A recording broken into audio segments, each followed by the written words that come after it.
Pessoal, não vamos esquecer de acionar o sino. Olá, combatentes do canal Arte da Guerra. No capítulo de hoje nós vamos conversar sobre a retirada do Afeganistão. Bom, só para recordar, a União Soviética invadiu o Afeganistão em 1979. Por volta de 1982, os soviéticos já tinham se conscientizado que entraram numa enorme furada e começavam a cogitar a retirada. O problema é o seguinte: o alto escalão político da União Soviética só permitiria uma retirada com honras. É o mesmo problema do americano no Vietnã, gente. Não, já sabemos que não dá para ganhar essa guerra, mas vamos sair de lá bem, vamos sair com todas as honras. Não existe isso. Tá? O que a gente começa a observar, vocês observam tanto no cenário vietnamita quanto no cenário afeganistão, que o que acontece é o seguinte: a retirada com honras não houve em nenhum dos casos, mas chega num ponto que fica insuportável a presença no local. Aconteceu com os americanos, aconteceu com os soviéticos. Chega uma hora que a própria liderança vê, ó, sai de qualquer jeito, inventa uma desculpa, é o famoso declare vitória e vamos embora, nas palavras do senador George Aiken. Eu vou falar algumas estatísticas para vocês do que foi a presença soviética no Afeganistão. Eles tiveram 14.500 mortos, 53 mil feridos, 115 mil casos de hepatite. Desses 14 mil mortos, uma boa parte foi por doenças infecto-contagiosas, tá? O que aconteceu era o seguinte, gente. A água tratada, as condições de higiene do Afeganistão eram horríveis, continuam sendo até hoje. Outro dia eu estava conversando com um militar aí, não vou citar o país, e ele teve um colega que quase morreu lá por causa exatamente do mesmo problema da época dos soviéticos, tá? Então era realmente uma catástrofe para as tropas soviéticas. Eu já falei aqui que cerca de 600 mil militares soviéticos participaram do Afeganistão. No auge deu entre 110 e 115 mil militares. Só que é o seguinte, isso é uma coisa que eu preciso colocar para vocês. Eu falei disso quando eu analisei a guerra do Vietnã, mas agora eu vou ser um pouquinho mais profundo nessa análise. Dos 110 mil, 115 mil soldados que tinham ali, 12 mil apenas estavam engajados diretamente no combate. E diariamente não chegava a 700 militares. Aí tem gente que vai falar, pô, mas é só isso? É só isso em quase qualquer guerra, pessoal. Infelizmente, as coisas, ainda mais em batalhas de contra-insurreição, que era o caso ali da guerra do Afeganistão. Porque você tem tropas que estão envolvidas em logística, outras na preparação, unidades de engenharia de engenharia de combate que nem sempre são empregadas, tropas em repouso também, tropas que acabaram de chegar da linha de frente, você tem que colocar elas para dar um refresco aí. Unidades hospitalares também, feridos, né? Unidades envolvidas em infraestrutura e por aí vai. Então a quantidade de tropas diretamente envolvidas nos combates, diariamente, era mínima. Agora, falando sobre o emprego das tropas soviéticas, né? Uma boa parte, eu já falei isso daí, uma boa parte das tropas ali era de infantaria motorizada. Eles tinham unidades de operações especiais e boas, diga-se de passagem, mas não na quantidade suficiente que uma guerrilha daquele tamanho demandava. E outra, gente, isso é uma coisa que a gente observa muito em operações. Quando você tem poucas unidades de operações especiais, né, você tem que usar para reconhecimento. Você evita usar em combate, por quê? Porque elas, como unidade de reconhecimento, obtenção de dados de inteligência, são extremamente eficientes. Nas manobras que nós fazíamos no Corpo de Fuzileiros Navais, dificilmente você conseguia capturar alguém de inteligência das operações especiais, porque esse pessoal operava de noite, tá, escondido, tá, tinha uma liberdade de ação muito grande, porque se movimentavam de madrugada aí, tá, e durante o dia eles quase não operavam. Então o rendimento dessas tropas é alto, eu digo as operações do SAS e SBS britânicos nas Malvinas. Eles faziam reconhecimento, andavam em todo o território das ilhas ali e não eram detectados. Eu até estou para fazer um vídeo disso aí, vocês me cobrem.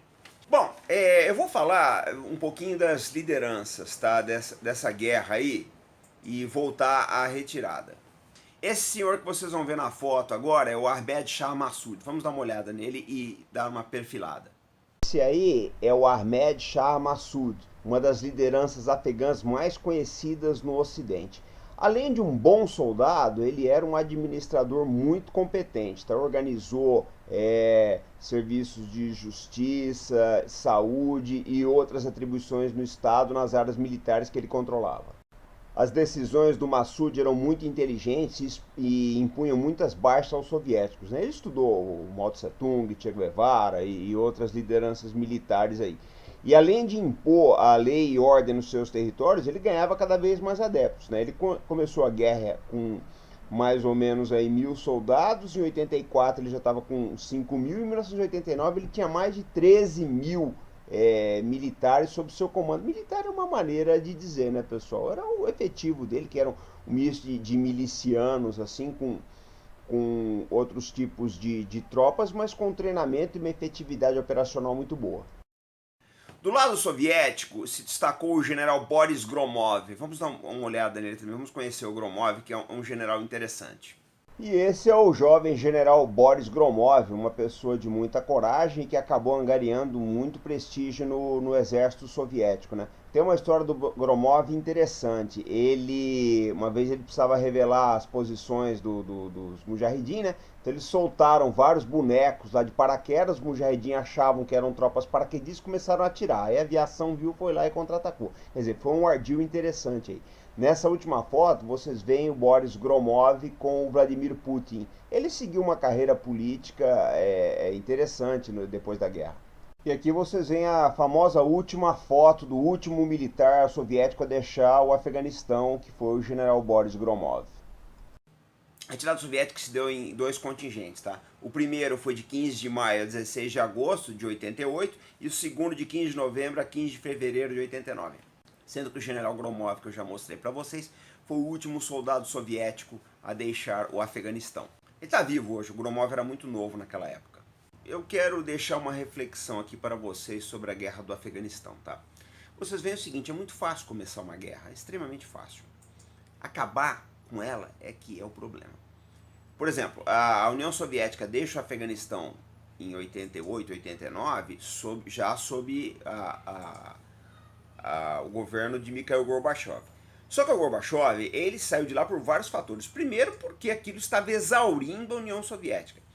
Segundo também, ele queria estabilizar as relações com a China, que já haviam estremecidas desde 1969. Mas uma das condições que os chineses impuseram era a saída soviética do Afeganistão. Eu lembro que os chineses apoiaram grupos antissoviéticos na guerra do Afeganistão, tá? Eles eram contra a presença soviética lá. Então quem acha que essa relação entre chineses e russos é as mil maravilhas, nunca foi, tá? E outra coisa também, o Gorbachev queria ficar de bem com o terceiro mundo e vários países, o mundo inteiro praticamente estava contra a União Soviética nessa situação aí. Então, o que ele queria era apenas uma saída negociada. Eles fizeram acordos aí, os americanos intermediaram esses acordos, pisaram na bola, tá? Houve muitos ataques, as tropas soviéticas em alguns lugares saíram dali sob fogo, tá? Houve muitas violações de cessar-fogo, tá?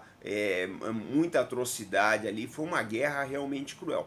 Mas ele mostra como essas coisas são complicadas. É muito fácil começar uma guerra, acabar com ela depois é difícil, gente. Por quê? Porque a partir do momento que você inicia uma guerra, você cria partidos, né, defensores da permanência ou da retirada dentro do próprio país.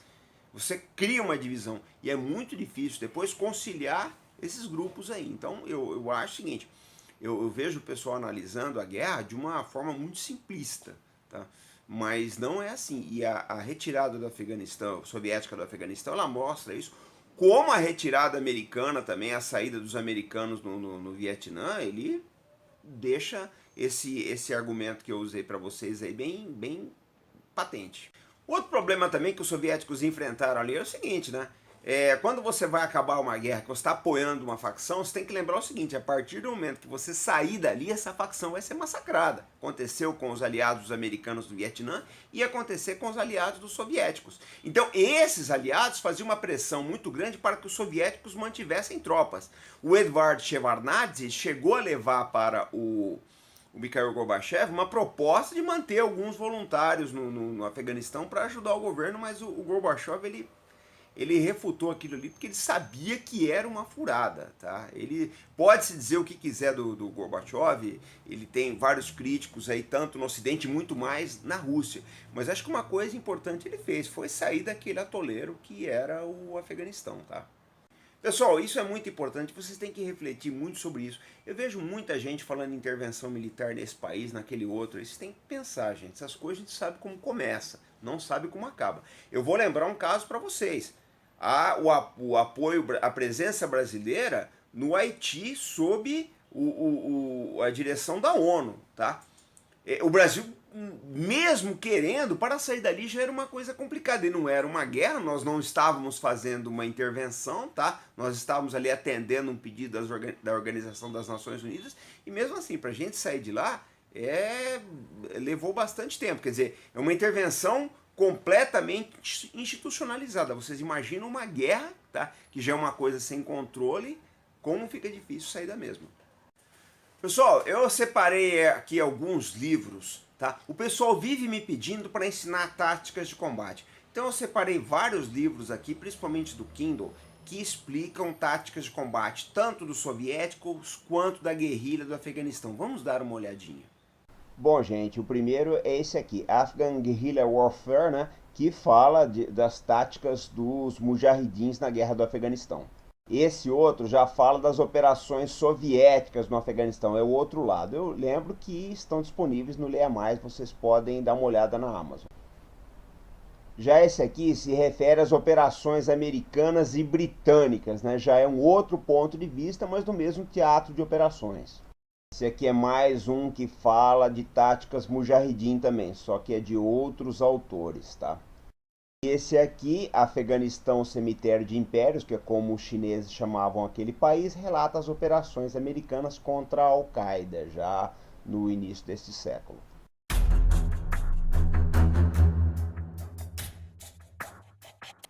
Bom, pessoal, a tribuna do comandante de hoje quer trazer um problema muito importante aqui para o canal, que é desrespeito aos professores. Todo mundo viu esse caso que aconteceu em Rio das Ostras, foi lamentável a agressão que aquele professor sofreu, apareceu no Fantástico, apareceu em diversos noticiários aí. Foi uma das coisas mais lamentáveis que eu já vi em toda a minha existência. O nome do professor era Tiago dos Santos Conceição, tá? E, assim, quem não viu as cenas, acho que vocês encontram no YouTube, deve estar no G1 também, tá? Foi extremamente lamentável. Um dos alunos chegou a mastigar a prova, gente, atiravam coisas no professor. Aonde nós vamos chegar nisso, com essas atitudes? Eu acho que esse é o tipo de atitude, o protesto contra isso, tem que encher a Avenida Paulista, tem que encher Copacabana, encher a esplanada dos ministérios em Brasília. Não pode continuar esse tipo de manifestação que vai além da barbárie, tem que ser coibido. Eu acho que tem que se restaurar a autoridade no Brasil, pessoal.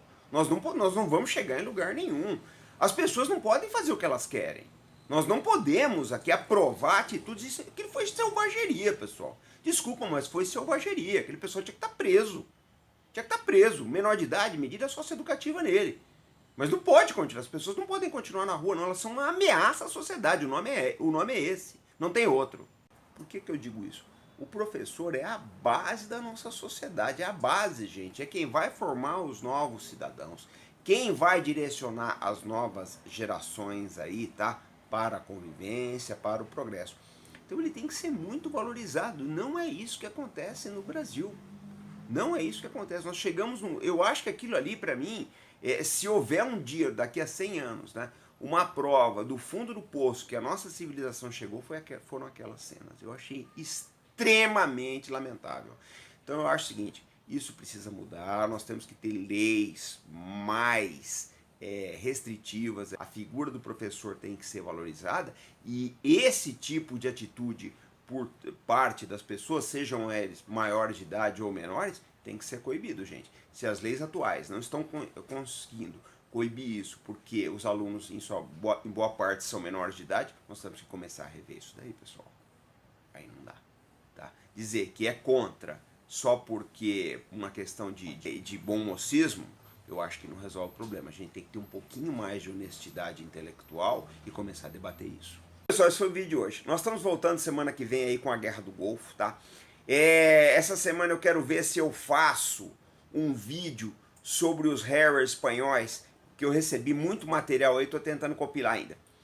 Outra coisa, um pessoal me pediu para fazer uma análise daquele filme do Netflix, O Anjo do Mossad. Eu estou trabalhando nisso, eu quero ver se essa noite ou amanhã, já fiz uma pesquisa, mas eu quero ver se essa noite ou amanhã eu assisto o filme e a gente vai fazer um vídeo. E uma outra coisa que eu estou devendo também aqui é a análise do exercício russo aí do Vostok 18, do exercício dos russos com o chinês. Mas é muita coisa, pessoal, para fazer, não é brincadeira não, porque tem que estudar o assunto, a gente tem que destacar os pontos mais importantes, depois filma, edita, legenda, essa coisa toda aí. Então, tem um pouco de paciência aí que as coisas vão saindo. Se isso não acontecer nada daqui até lá, tá? Se não derrubarem nenhum outro avião na Síria, a Venezuela fazendo uma bobagem, Coreia do Norte também. A vida do articulista militar é complicada, pessoal.